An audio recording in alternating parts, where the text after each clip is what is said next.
Hello दोस्तों, मेरा नाम है रहनुमा और मैं आपका स्वागत करती हूँ जीएस स्टडी कॉर्नर पे। सो फ्रेंड्स, आज हमारा टॉपिक है भारत की स्थिति और विस्तार। सो फ्रेंड्स, भारत की स्थिति और विस्तार पर मैं 2 वीडियो ऑलरेडी ला चुकी हूँ। तो अगर आपने वो वीडियो नहीं देखी है, सबसे पहले आप उस वीडियो को देखें, क्योंकि अगर आप वो वीडियो देख लेंगे तो आपका जो क्रम से आपका टॉपिक चल रहा है वो आपको समझ में आ जाएगा। ठीक है, चलिए बात करते हैं। आज आपका भारत की स्थिति और विस्तार पे हमारा कौन सा वीडियो है, तो 3rd नंबर का वीडियो है। चलिए अपने टॉपिक को स्टार्ट करने से पहले हम एक जो पहले पढ़ा है उसका एक छोटू सा रिवीजन करेंगे, फिर हम आगे बढ़ते चलेंगे। ठीक है, आगे कंटिन्यू करेंगे। चलिए बात करते हैं। जैसे हमने पढ़ा था कि हमारा उत्तर से दक्षिण विस्तार कितना है, पश्चिम से पूर्व विस्तार कितना है, तो कितना है 29, 33 हमारा कितना है पश्चिम से पूर्व का था, आपका पश्चिम से पूर्व का था। और ये वाला कितना हो जाएगा आपका उत्तर से दक्षिण, हमने पढ़ा था 32, 14 हो जाएगा। ठीक है, तो 32, 14 इसका है, 29, 33 किसका है पश्चिम से पूर्व। तो हमने ये पढ़ लिया था। उत्तरी बिंदु क्या पढ़ा था हमने, इंदिरा कोण। दक्षिणी बिंदु कौन सा पढ़ा था, इंदिरा पॉइंट। ये वाला कौन सा पढ़ा था, सकरीब या गौर माता। यहाँ पे क्या पढ़ा था, कीबितु या पलांगू। ठीक है, चलिए अब बात करते हैं। तो सबसे हमने पढ़ा था भारत का सबसे बड़ा क्षेत्रफल की दृष्टि से सबसे बड़ा राज्य कौन सा है। तो भारत में सबसे बड़ा क्षेत्रफल की दृष्टि से कौन सा राज्य हो जाएगा हमारा, तो राजस्थान हो जाएगा। राजस्थान हमारा क्षेत्रफल की दृष्टि से सबसे बड़ा राज्य है। तो जब सबसे बड़ा राज्य राजस्थान है तो कोई छोटा भी होगा।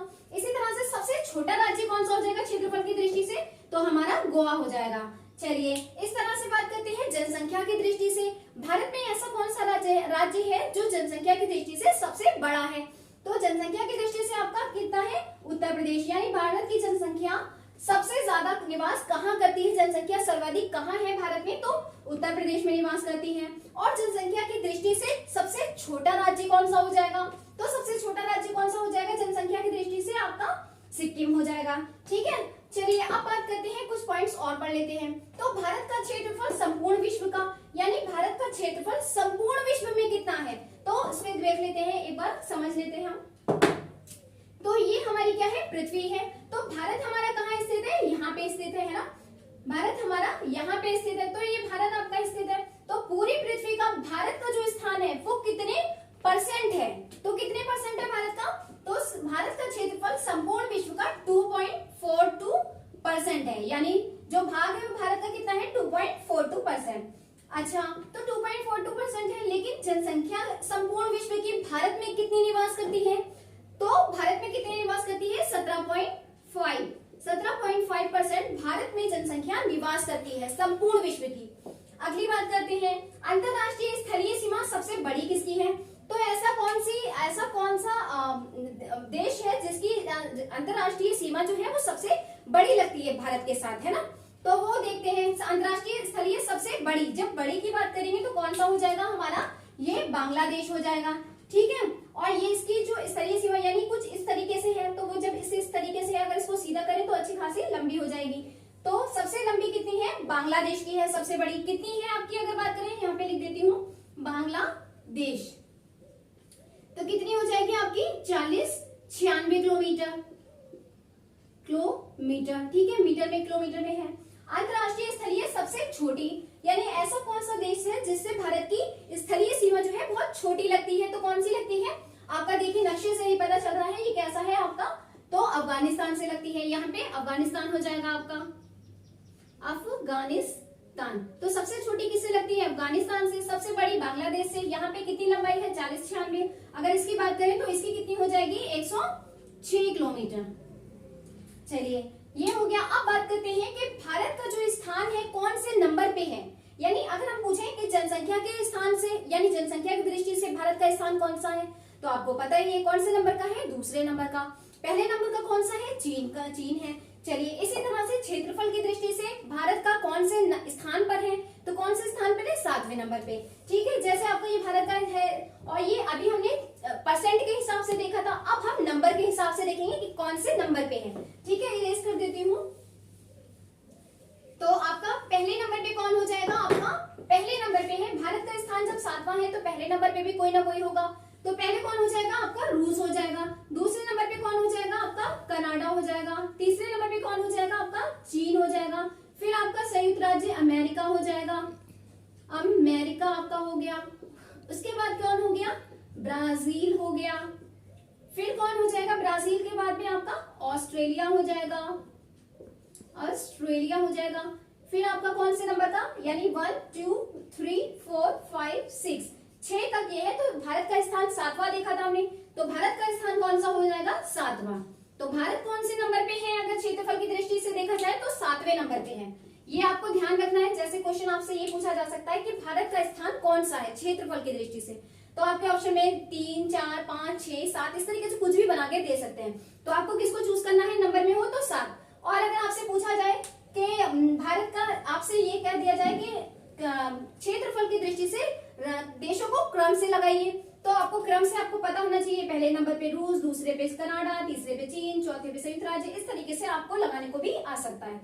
ठीक है, चलिए अब बात करते हैं तो जनसंख्या की दृष्टि से। अभी हमने देखा जनसंख्या की दृष्टि से कौन सा नंबर का मैंने बताया है आपको, तो भारत दूसरे नंबर पे है, जबकि पहले नंबर पे कौन है?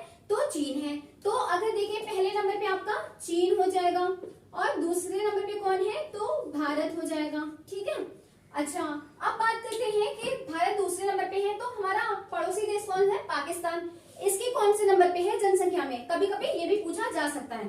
तो छठे नंबर पे है भारत, सॉरी छठे नंबर पे पाकिस्तान क्या है, क्योंकि पाकिस्तान थोड़ा चर्चा में रहता है, इसलिए हमें ध्यान रखना है कि जनसंख्या की दृष्टि से पाकिस्तान कौन से नंबर पे आता है? तो छठे नंबर पे आता है। ठीक है, चलिए अब बात करते हैं कि जैसे ये पृथ्वी है, हमें पता है पृथ्वी के बीचों बीच से कौन सी रेखा निकलती है जो पृथ्वी को 2 भागों में काट देती है? वो कौन सी है आपकी? अक्षांश होती है। तो अक्षांश रेखाएं बनी है इस तरीके से, लेकिन काटने वाली जो रेखा है उसको किस नाम से जानते हैं? विषुवत रेखा के नाम से या भूमध्य रेखा के नाम से भी जाना जाता है। तो इस तरीके से कुछ लाइनें बनी होती है, लेकिन जो यहाँ पे ये 23.5 डिग्री आपकी उत्तर में जो होती है वो कौन सी कहलाती है? आपकी कर्क रेखा। तो कर्क रेखा जो है, जैसे हमारा भारत यहाँ पे है, तो इस तरीके से हमारा भारत है। तो जो भारत है, तो ये कर्क रेखा जो गुजर रही है, तो भारत के कुछ राज्यों से भी होकर गुजरेगी। तो वो राज्य कौन से हैं ये भी पूछा जाता है, तो ये आपको पता होना चाहिए। तो हम देखते हैं कि कौन कौन से राज्य हैं जो भारत के जो कर्क रेखा से होकर गुजरते हैं। ठीक है, तो देखते हैं। तो आपके कितने हैं? 8 राज्य हैं। चलिए देखते हैं। जैसे आपका क्या हो जाएगा? ये गुजरात, पहले नंबर पे गुजरात, दूसरे नंबर पे आपका कौन सा हो जाएगा? आपका राजस्थान। फिर आपका कौन सा हो जाएगा? मध्य प्रदेश। फिर कौन सा हो जाएगा? छत्तीसगढ़। फिर कौन सा हो जाएगा? झारखंड। फिर आपका कौन सा हो जाएगा? पश्चिम बंगाल। फिर आपका कौन सा हो जाएगा? त्रिपुरा। और फिर कौन सा हो जाएगा? आपका मिजोरम। तो इतने राज्यों को भारत की जो कर्क रेखा है वो भारत को 8 राज्यों से काटती है। कितने राज्यों से? नंबर में पूछा जाए तो 8 राज्यों से होकर गुजरती है कर्क रेखा। अगर अब क्वेश्चन इस तरह से नहीं पूछा जाता कि कर्क रेखा कहाँ से गुजरती है, 4 ऑप्शन थे उनमें से एक बार पूछ लिया कि कहाँ से गुजरती है, तब पहले वो बता देते थे। और इस तरह से भी पूछा जाता है कौन सा ऐसा राज्य से होकर नहीं गुजरती कर्क रेखा, तो आपको राज्य पता होंगे जब ही आप बता पाओगे। पहला गुजरात, राजस्थान, मध्य प्रदेश, छत्तीसगढ़, झारखंड, पश्चिम बंगाल, त्रिपुरा और मिजोरम।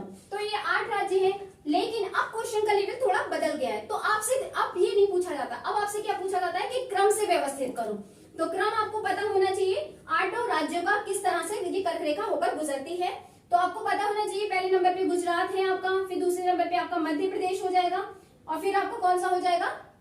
छत्तीसगढ़ हो जाएगा। तो दोस्तों आपको इस तरह से कर लेंगे। ठीक है, चलिए अब बात करते हैं इस तरीके से, जिस तरह से हमने देखी तो ये गुजर रहा है, इसी तरह से हमारी जो लंबाई में होती है वो क्या कहलाती है? पूर्व देशांतर कहलाती है। तो भारत हमारा किसमें स्थित है? पूर्व में स्थित है। तो यहाँ पर से जो इस तरीके से देशांतर गुजरती है, तो एक देशांतर गुजरती है उसका नाम पूर्वी देशांतर है, क्योंकि पूर्व में है तो पूर्वी हो जाएगा। कौन सी नंबर की है? जो भारत का जिससे मानक समय लिया गया है। तो भारत का मानक समय कौन से देशांतर से लिया गया है? तो कौन से देशांतर से हो जाएगा आपका? 82.5 डिग्री, इसे लिख देती हूँ, 82.5 डिग्री देशांतर, पूर्वी देशांतर। ये बात ध्यान रखना, पूर्वी, क्योंकि भारत हमारा किसमें है? पूरब में है, तो पूर्वी देशांतर।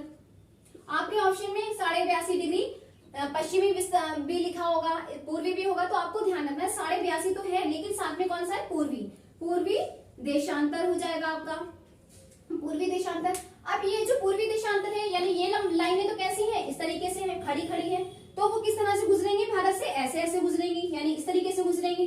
तो वो भी तो किसी न किसी राज्य को पार करेंगी, उन राज्यों का भी पूछा जाता है। ठीक है, तो कितने राज्यों को पार करती है वो? 5 राज्यों से होकर गुजरती हैं। तो अब देखते हैं, हम मैप में देख लेते हैं कि सबसे पहले कहाँ गुजरती है आपकी, तो उत्तर प्रदेश। ये उत्तर प्रदेश से देखेंगे, ठीक है, ये उत्तर प्रदेश, फिर आपका एमपी हो जाएगा, और फिर एमपी, यूपी, एमपी, छत्तीसगढ़, और फिर आपका उड़ीसा हो जाएगा, फिर आपका कौन सा हो जाएगा, आंध्र प्रदेश। ठीक है, तो इस तरह से कुछ है। ठीक है, चलिए, तो आपका उत्तर प्रदेश, फिर आपका क्या हो जाएगा, यूपी हो जाएगा, फिर एमपी हो जाएगा, फिर छत्तीसगढ़ हो जाएगा, फिर उड़ीसा हो जाएगा, फिर आंध्र प्रदेश। तो 5 राज्यों से होकर गुजरती है कौन सी, पूर्वी देशांतर। क्योंकि भारत का समय कहां से लिया गया है आपका, तो इस मैप में थोड़ा सा उस तरीके से नहीं बना है जिस तरीके से आपका मैप रियल में है ना, कुछ इसमें थोड़ा सा वो है। लेकिन अगर आप सही में देखेंगे तो आपकी ये 5 राज्यों से होकर गुजरती है, यूपी, एमपी, छत्तीसगढ़, आपका उड़ीसा, और ये क्या हो जाएगा, आंध्र प्रदेश। तो अच्छा, उत्तर मानक समय भारत का लिया कहां से गया है, तो सारे पूर्वी देशांतर तो हो गया, कहां से, उत्तर प्रदेश के इलाहाबाद के नैनी से लिया गया है। कहां से लिया गया है भारत का मानक समय, उत्तर प्रदेश के इलाहाबाद के नैनी से, इलाहाबाद के नैनी स्थान से लिया गया है, इलाहाबाद के नैनी स्थान से लिया गया है।